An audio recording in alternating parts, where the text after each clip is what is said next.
Hello and welcome into this week's edition of the Citrus Preps podcast alongside Mike Deem.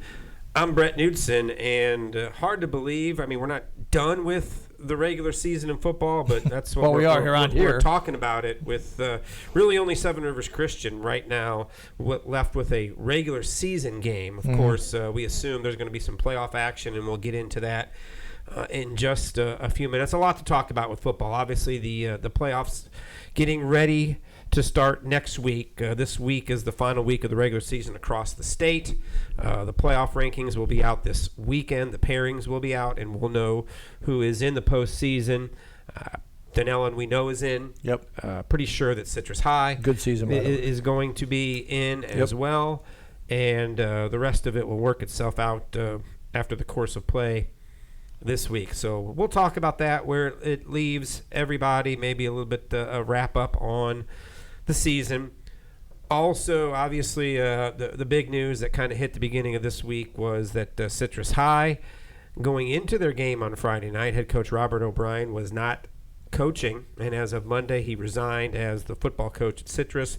A lot to get to with that. We'll delve into that as well as all the football talk, and of course, we're in that transition from fall to winter sports.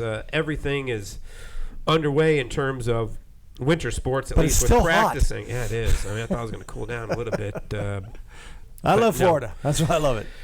Yeah. So the transition, and I know obviously some of those winter sport coaches are saying, "Man, all my fall sport kids are still playing," which is a good thing. It is. That's a good thing. And speaking of kids still playing, the state tournament underway in girls volleyball, and it will continue for Seven Rivers Christian as they won a regional semifinal on Tuesday night. They advanced to what is their fourth straight regional final appearance. They will have to go on the road, whether you call that unfortunate or fortunate. I'm sure they much would rather be at home, but they are going to be on the road against Christ Church Academy up in the Jacksonville area on Tuesday. And Coach Steve Stack and his young ladies trying to get into the state Final Four. If they were able to win that potential home match maybe a week from Saturday, that could get them into the state championship game. But a great season again. Definitely. This is becoming old hat, and I know talking to Coach and the young ladies, it is becoming commonplace, but they're a little tired of regional final losses. They're ready to take that next step. Yeah, it's a step that you have to take this year, really, because they're going to lose a couple people coming up the end of the year. Yeah, they got a strong group of seniors, a little bit healthier than they were a year ago in the regional final, so I think they feel confident about their opportunity to try and win. It's a school that they don't know a whole lot about. They know the school beat St. John's Lutheran in the regional semifinals, and Seven Rivers has beaten St. John Lutheran 3 times during the season, so if you go by that, it should be a good matchup. So also congratulations to the Lecanto girls. I know they fell to Osceola, who's undefeated on the season. Their season comes to an end, but a great year for Wanda Gray and her Lecanto Lady Panther volleyball team. They just were tremendous. They tough loss in the district tournament a year ago to Citrus. The motivation was to win a district championship and sort of move forward. Everything else was sort of icing on the cake, and they got it. Yeah, they did what they had to do. They disappointed, but still. To do it, and they did it. Yeah, so congratulations. A great season for them. And as we said, still some, I know some swimming and diving, swimming, golf. have done some good things. Andrew Knight, and we mentioned last week, qualified for the state golf tournament, which is underway this week over at Howie in the Hills at the Mission Inn. So wrapping up with the fall and getting ready for the winter to get underway. Of course, most of the focus throughout the state at this time of year is high school football. It is. And that's where we're at, and we'll start with kind of where things sit in terms of the playoffs, and we'll put all of our focus right now really on Class 5A, because in Class 6A, Lecanto not going to make the postseason. Their season comes to an end. A 2-win season. They lose the season finale, Mike, at home to Pasco. A heck of a comeback. Just fell short for Coach Harper. Yeah, and so and look, it was a disappointing season for Lecanto with the large group of seniors that they had.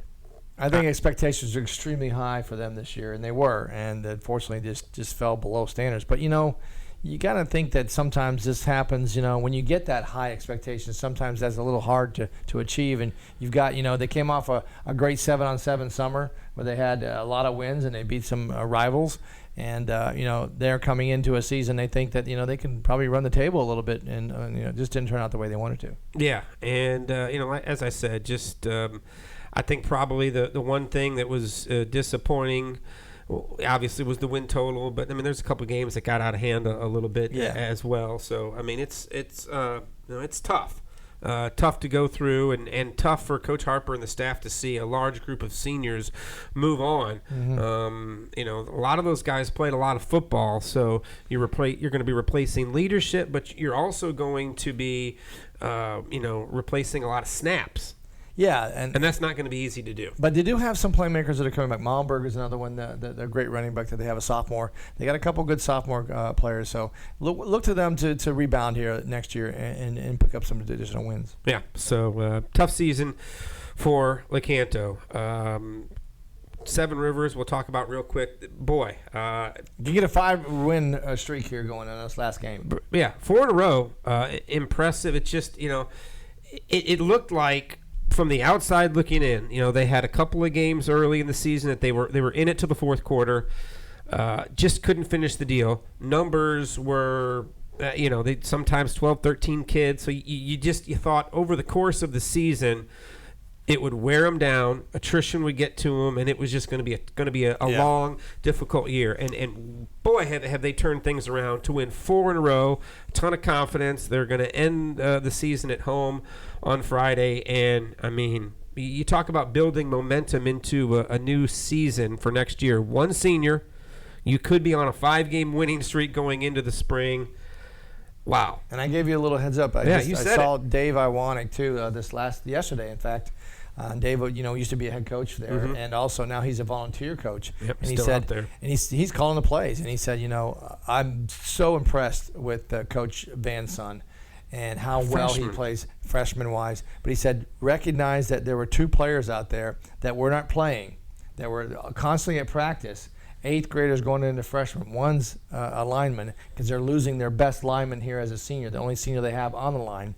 They're losing him, but they're gaining 2 freshmen. Basically, both of them are around 260, 6'2", 260. So what you're going to see is, and I've said this before, you're going to see Seven Rivers start to trend upwards on this. These young kids have got a lot of playing time, and you're going to start seeing a good team come back in the fold. Maybe that growth is even a little bit ahead of schedule. I think so. We were thinking maybe the end of next year going into, maybe the 2021 season. But wow. Pretty good stuff. Yeah. So at home Friday night, a chance to make it 5 in a row, finish the year at 5-5, and that would be one of the most impressive turnarounds in a season that we've seen in a long time. So best of luck to Monty Van and the Warriors as they try to pick up another win and finish at 5-5. So that kind of leads us into the playoff picture, and this is the latest RPI, and thanks to FloridaHSFootball.com, who compiles all of this and puts it in a nice, neat package, a little better than the FHSAA does. These are the raw numbers in terms of the top 10 teams. Now, you see highlighted in red, those are the district either winners or district leaders at this point who would be eligible for one of the top 4 seeds. So Jones, Dunellen, Menendez, and Nature Coast. And congratulations to Dunellen. We know that they are a district champ. They have victories over Vanguard and North Marion their first year in that district. And look at the power rankings and look where Vanguard and North Marion are. Vanguard has 2 losses. North Marion has 2 losses. One of those each was to Price Harris and Dunellen. So I guess that shows you maybe how good Jones has been for their RPI to be so high. Yeah. So they're probably going to be the number 1 seed as things move forward. Denellen more than likely will be the number 2 seed. Menendez will be the 3. Nature Coast will be the 4. You see the advantage that Citrus has over Vanguard, who would be the wild card. Citrus is at .62 and finished. Vanguard is at .58. I do not think there's any way Vanguard is going to be able to jump Citrus. So what we're looking at is essentially a Nature Coast taking on Citrus in the first round of the state playoffs, with Citrus traveling to Nature Coast. Hernando had that big win over Nature Coast, but it's probably not going to be enough to get them into the postseason. I don't see how they're going. You look at the wild cards right now. You have Citrus, Vanguard, Bishop Moore, and North Marion. So I don't see how Hernando gets in. So, from Nature Coast all the way up to Jones, those are going to be your 8 teams that get in the postseason. And like I said, I think we're pretty confident in letting you know that it will be Citrus traveling to Nature Coast next Friday night. And it will be an opportunity for Citrus to get revenge, a little bit of revenge. I know, just talking to a couple of kids out at practice last week, Mike, they said, Nature Coast was good, but they also said, we honestly thought maybe Hernando was better. And, I sat there and I was like, Hernando struggled to score points against Crystal River. I'm not sure. But then Hernando goes out and beats Nature Coast on Friday night. So, Hernando obviously was playing really, really good at the end of the year. I think the Canes sort of relish the opportunity to get one more crack at Nature Coast and see. You called the game. You watched it. Is there enough from what you saw in that game to say second time around Citrus has a chance to pull off a victory? Well, I think definitely there is a chance there. They just got to have a better disciplined defense, I think, is what they need to have more. And then they've got a powerful defense that's basically big plays is what they had. Their quarterback for Nature Coast, and they had 2 running backs that, can alternate on things. So you got 3 weapons there that they really need to pay attention to, and I think that's where they got a little lost on that shuffle. Linebacker core is really good for Citrus, so they'll be able to man up on. Jeff Bannings is a all-pro. I shouldn't say all-pro, but all-state, good player. But they've got to be able to limit those big plays. I think they did well in stretches, but they just gave up those big plays, and that's what really kind of put them down a little bit, and they had to get back into it. Yeah, and early big plays in the game. Right. They had, Citrus is a 4-quarter grind-it-out football team. They're not built for getting down early 2 scores, 3 touchdowns, and I think that's what you saw. Nature Coast kind of jumped on them and had a big early lead, and it was just too much for the Canes to overcome. So that obviously is something you have to They need to play similar to what we did with Crystal River and Citrus. Crystal River held it close and had a chance at the end. As we called that last game, they're going to do the same thing. They got to keep Nature Close within tolerances, within a touchdown or so. I'm not saying that maybe they take the lead, but they've got to be able to within striking distance at the end. Yeah, and keep it a 1-possession game for as long as you can, and see if Nature Coast is going to blink. Who knows? Nature Coast will have a week off just like Citrus does because their season ended against Hernando. So a week to get healthy, a week to maybe fix what went wrong for both teams too. You mentioned that Crystal River Citrus game. That was a great game for us to end up our game of the week in high school football, right down to the very last play of the game, and it was a 4th down and goal, and Mikey Gatto makes a big stop for Citrus at about the 2.5-yard line, 3-yard line, and that's enough to take home the county championship. Pretty much assure Citrus of a spot in the playoffs. I think they probably still would have got in anyway, but you're not thinking about that at that point. No. You're just trying to win the county championship. So Citrus gets the job done and wins the county championship, and now they get ready for an opportunity to play a state playoff game, and that's going to happen. I know there's still, you got to wait for all the numbers, but they're going to get in. And you also got to look at Nature Coast, replaying them, or Citrus, and they're going to come in and say, hey, we beat these guys really handily. But easily. I Yeah. shouldn't say. And they could have a little bit of a chip on their shoulder saying, we don't have to worry about this. We can get through this one, go to the next one. Well, that's going to be a mistake if they do that, because Citrus can damage it and basically get some point. If they can have their offense clicking a little bit better, their defense is good enough. They gave up the big plays, yes, but they held most of the time. They held those runners in check. So if they can keep it within one score, I think Citrus can do it. But Nature's Coast can also not have a big head coming into this game either.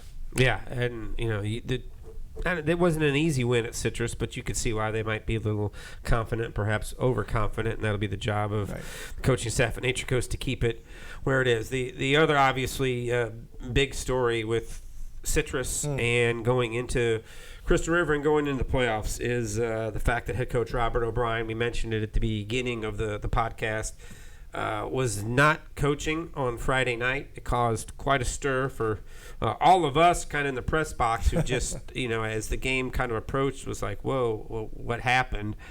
And it obviously comes out on Monday that he resigned as the head coach, will not be coaching, and is not coaching right now, will not coach in the playoffs, and no longer the head football coach at Citrus.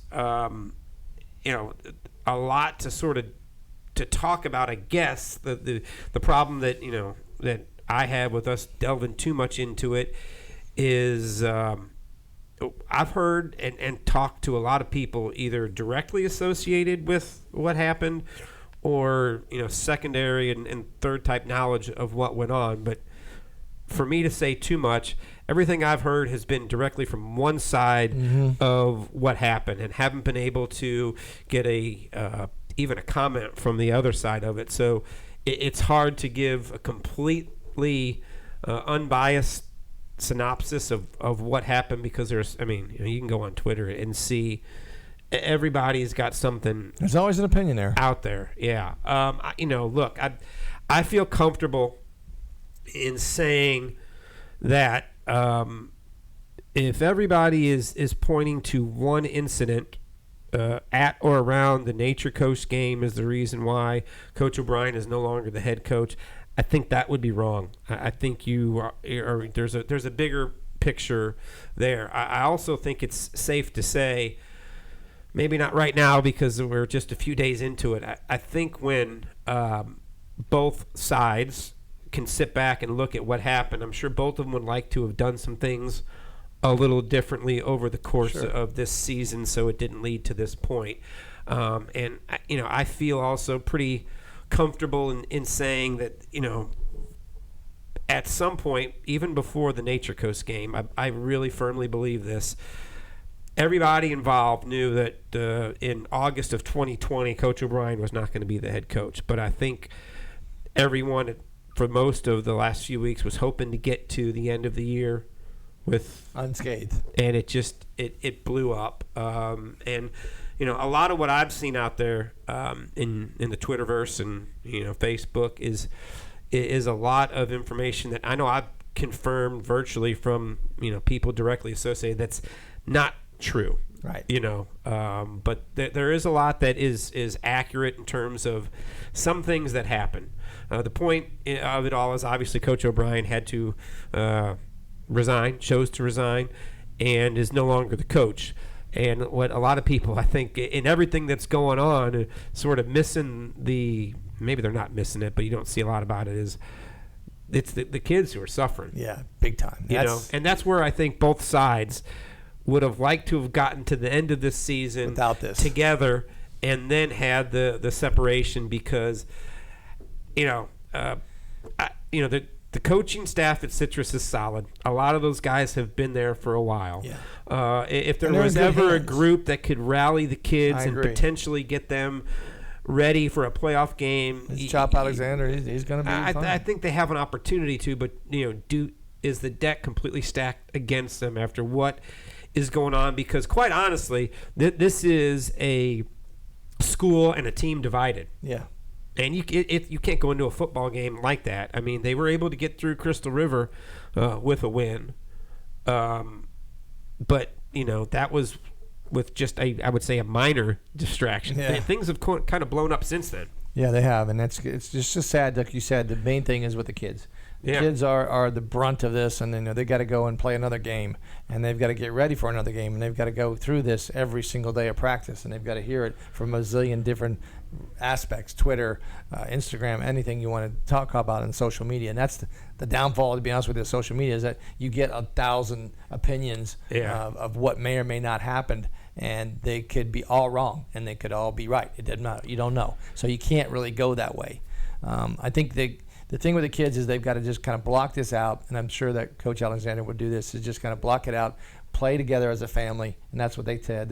When you did the interview with them, they were a family. Yeah. I mean, that's the kids, and you're a family. You're on your team. That's your family members. So play within your family, play with your family, and do things for your family. That's what will happen. They'll make them successful. Yeah, the part that is, and you can see why it's going to affect the kids, because I mean it was almost on a weekly basis, with no prodding or pushing from Coach O'Brien. The kids talked about just how much they enjoyed playing for him, what a difference he's made in their group being able to sort of overcome and shake off what happened last year. Mm-hmm. I mean, we talked about, how last year was a lost season. I mean, you have a teammate pass away the week before the season starts, and they were just never, ever able to get over it. And, it took a toll on everybody. I mean, it took such a heavy toll on Nate Varnador that, he found a different calling. Youth ministry, and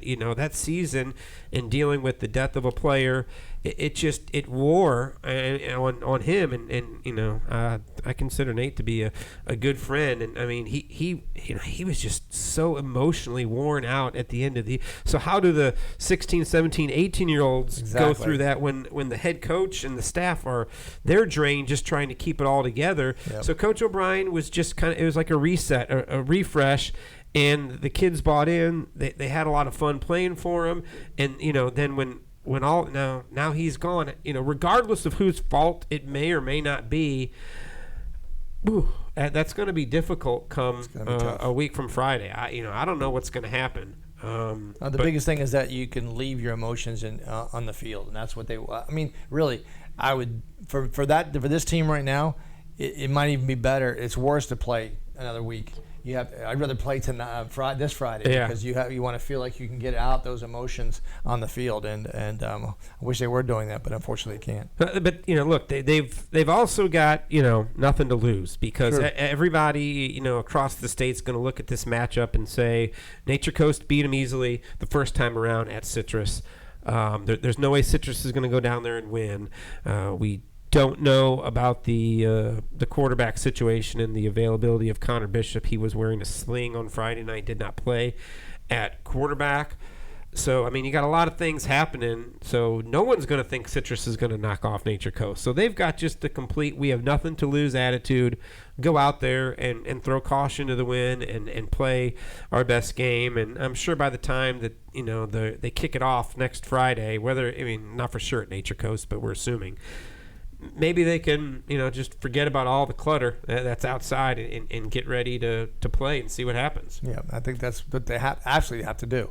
You have to kind of take each practice that you go to now, like I said, come together as a family and then work your practice and work your emotions out in that practice. Hopefully don't hurt each other, but at the same time work your emotions through that, and then all the way, until next week, and who you're going to play. Then you can start planning for that emotionally and say, okay, we're going to get back at these guys. We have a chance to right a wrong that we think it's a wrong, and get back, and go further into the playoffs. So I think it's going to be okay with them. I just, it depends on what else comes out, whatever is going to happen here in the next couple of days. That's also a big situation that could change things. Yeah, and we'll have time to get into this after the season is officially over. But then you have again another coaching search for Citrus High School as they try to find a replacement for Coach O'Brien. Don't know if it'll be in-house or how far outside they will go.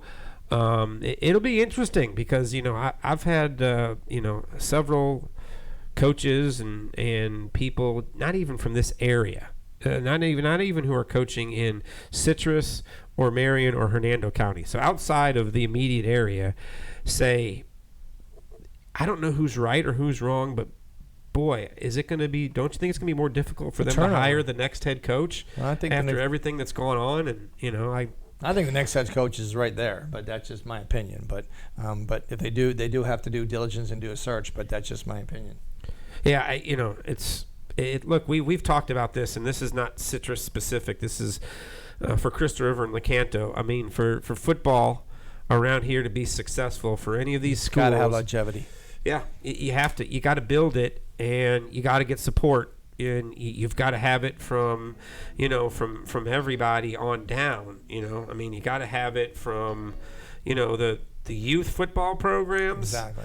To the administration, and I mean all over the place. So it's going to be a tough one for Citrus, and but look, they've been through coaching hires before, and I think you Hopefully can they won't do easily it make the argument that look what happened. They had a 9-1 season this year, so Yep. they probably feel confident that they can do it again. But it's this isn't fun to be around and be 9-1 is what the focus should be on for Totally. Citrus High School and making the playoffs. But that's not what everybody's talking about. Unfortunately, yep. I hope the kids, when all is said and done, and you go to the banquet at the end of the year, that it's about what a great turnaround it was and how good this team was, and maybe talking about a state playoff win or two. But it's a complete backseat. I mean, we were at the game Friday night talking about a county championship, but that's not what everybody was talking about. And we're talking about not talking about it now. Yeah. And we should be just saying, hey, congratulations, and we're working on the next game. But we're not. We're talking about a situation what should not be. And the kids, they're like you said, they're the brunt of it. They get the brunt of it. Yeah, they're losing out on this. But before we go, real quick, we mentioned Dunellen is going to win their district. Congratulations to them. And we talked about how perhaps Citrus is going to have to travel to Nature Coast. It more than likely Dunellen's going to have to host either Vanguard or Marion. So here's your prize, Price Harris. You beat Vanguard and North Marion in the regular season. You win your district. You get a home game in the state playoffs, and you're going to have to beat another Marion County school, either Vanguard or North Marion, a second time. Yeah. More than likely that it is going to be. I mean, it will put the point standings up again, and if you look at it, as I said, Citrus would be the 5 right now. Vanguard would be the 6 as it went in. Bishop Moore would be the 7, and North Marion would be the 8. So, as of now, perhaps they would get Bishop Moore and not. But, I mean, you look how close the difference is between North Marion and Bishop Moore and Vanguard. Things could change. Yeah. So, but, I don't know. Maybe Price Harris would like to play. Hey, he knows them he knows again. the- he knows It's the an easy opposed. scouting report. I don't know if you want to take on Bishop Moore, but that'll be interesting to see kind of how that works out. And Yeah. will Dunellen host Bishop Moore, or will it be either Vanguard or North Marion? But it doesn't take away what was a tremendous season. I think everybody going into the year, especially after the season that Vanguard and North Marion had a year ago, said it's going to be tough for Dunellen to make the playoffs. They're going to have to make it as a wild card because Vanguard or North Marion is going to win the district, and Dunellen's going to have to just settle for a wild card. Yep. I don't know very many people who said Dunellen's the favorite to win that district. I agree. And they did it. they did it, and it proved all the doubters wrong because they moved up to 5A, and all of them said that they can't handle 5A. They're a small school. Well, guess what? They did. They handled it well. Yeah, and I bet that was part of the challenge Nice. Coach Harris Exactly. put out to the kids. You're not supposed to be good enough to play with the kids from Vanguard and North Marion and all this stuff. And so, look, they have proven not only that they can play, but they can win in the playoffs. They've had some nice postseason runs. They haven't had that deep run yet to the Final Four or a state championship game, but. And I don't know what's going to happen, but if you can go on the road and beat Vanguard and you can beat North Marion at home, I don't care what Jones and Bishop Moore or anybody else in this region looks like. They've got a good chance of anybody get out of this region and get to a state semifinal. I agree with you. They're right there in the hunt talent-wise. I'd love to see that. Give them credit after the a loss to Madison County.